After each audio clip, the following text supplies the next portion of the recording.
no se puede ir a visitar, mi papá son adultos mayores y el riesgo para ellos es que yo pueda ser infectado o pueda ser sintomático, uno no lo sabe, ¿cachai? Pero hay que cuidar a los adultos mayores, sobre todo en la pandemia. Se está desconfinando y cómo se sintió usted durante el tiempo que estuvimos en pandemia, vale decir que estuvimos encerrados. Desesperada, pues. Muy desesperada, pero igual en ese tiempo me llamaron para salud mental. Estuve ayuda, me llamaron también a la casa por videollamada. Me atendieron en la casa, como no se podía salir. Así que tuve ayuda. Me ha hecho muy mal el encierro. Lamentablemente, esto que se habla de la salud mental, de que estamos todos medio deprimidos, medio enfermos, y que veía en la tele de que no tan solo basta que a uno le manden un WhatsApp o una llamada telefónica. La cuestión es que tiene que ser visual. O sea, sobre todo la persona sola debería conversar con alguien físicamente, mirarse así y hablarlo, porque eso ayuda un poco a la cuestión a despejar. Mi nombre es Cristian Llanesa, soy psicólogo del CESFAM Juan Pablo II, del sector 2 principalmente. Don Cristian, bueno, cuéntenos su visión de especialista de cómo se ha visto perjudicada la salud mental en sus pacientes durante el tiempo que llevamos en pandemia. Sí, hemos visto una agudización de los cuadros que ya estábamos tratando, en especial de los cuadros depresivos y los trastornos ansiosos, y también hemos visto cómo han aparecido una serie de otras complicaciones en la población, como por ejemplo trastornos del sueño, problemas de adaptación, ¿cierto? El duelo, que es una complicación, digamos, una crisis que ha afectado a muchas familias y a muchas personas, digamos, que no están, digamos, preparadas para poder enfrentar una pérdida. Y también hemos visto los cuadros ansiosos ligados al temor a sufrir una enfermedad grave o perder la vida, digamos, por producto de la pandemia. ¿Cuáles serían las recomendaciones para sus pacientes ante los hechos que nos está relatando? Sí, mira, lo principal es entender que las dificultades que uno puede empezar a presentar producto de la pandemia pueden generar problemas para poder llevar actividades de la vida diaria, ¿ya? Cuando las dificultades empiezan a entorpecer, digamos, nuestro actuar diario, necesitamos pedir apoyo, necesitamos solicitar una evaluación médica, ¿cierto? Para saber si es que requerimos algún tipo de tratamiento farmacológico que pueda ayudar a disminuir todos estos síntomas. Ahora lo principal, yo creo, es tratar de disminuir el nivel de estrés. Hemos estado sometidos a una carga de estrés muy grande, producto del aislamiento, digamos, de la soledad de algunas personas también, que han tenido que mantener la distancia, digamos, física, ¿no? de otros familiares. Y bueno, ahí lo que necesitamos en realidad es tratar de disminuir estos niveles de estrés, ¿ya? En especial ahora que los niños van a entrar al sistema escolar, algunos de ellos en forma presencial, y muchos papás desean que los niños vuelvan a rendir, digamos, rápidamente, a recuperar este año y medio que han prácticamente efectuado a distancia, y eso lo que empieza a generar es un estrés mayor, digamos, en la familia. A nivel familiar, yo creo que es importante también disminuir los conflictos, ¿ya?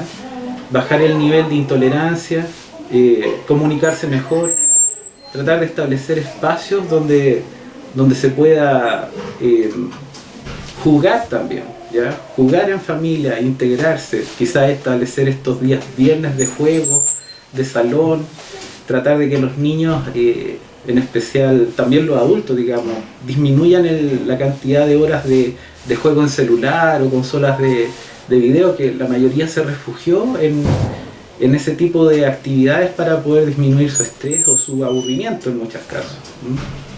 ¿Qué pasa con bueno, lo mencionaba usted, con los menores en el hogar y con los adultos mayores? Sí. ¿Cómo podríamos ayudarlos para quizás de alguna manera poder llevar de mejor manera el encierro Y ahora, ya que vamos a estar ya desconfinados prácticamente, ¿cuáles serían las recomendaciones, en este caso, de usted que es el especialista para esas personas? Sí, bueno, la primera recomendación siempre es nunca olvidar el uso de nuestros implementos de protección, ¿cierto? Nuestras mascarillas, lavado frecuente de manos, porque lamentablemente al ir desconfinando empezamos a perder un poco el temor a contagiarnos, ¿ya? Y la verdad es que sigue todavía el riesgo, ¿ya? El riesgo continúa, necesitamos continuar con nuestros procesos de vacunación. Y ahí hay una pequeña recomendación también. Yo creo que hay que tratar de hablar con los niños, ¿ya? Respecto del proceso de vacunación, ¿ya? ¿Qué significa el vacunarse? ¿Cuáles son?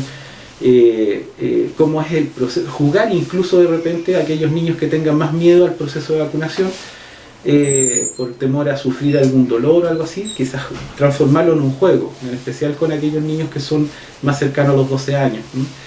Ir acompañado obviamente de un adulto y tratar de disminuir, digamos, esa ansiedad que puede generar el proceso de ir a la vacuna, ¿ya? Tratar también de que sepan de antemano cómo va a ser este proceso, si van a tener que esperar un ratito, dónde van a ir, a qué lugar, etc. Lo otro que es importante es que respecto de los niños, ya vamos a seguir con los niños, es que, bueno, como había dicho antes, disminuir el estrés porque aumente el rendimiento académico de ellos, ¿ya? Lo otro es aumentar el juego, ¿cierto? El juego en familia y aumentar la comunicación, el poder hablar acerca de lo que vivimos. Yo creo que por ejemplo, una recomendación que se podría hacer a los docentes, ya a los colegios, es que traten en las clases de orientación de hablar abiertamente de qué vivieron los niños durante la pandemia. Si sufrieron la pérdida de algún ser querido, si estuvieron enfermos, si algún familiar estuvo enfermo, grave, y se recuperó. Creo que hemos vuelto como a las clases y yo por lo menos he escuchado que se ha intencionado más hablar de las vacaciones que del proceso en sí, ¿ya?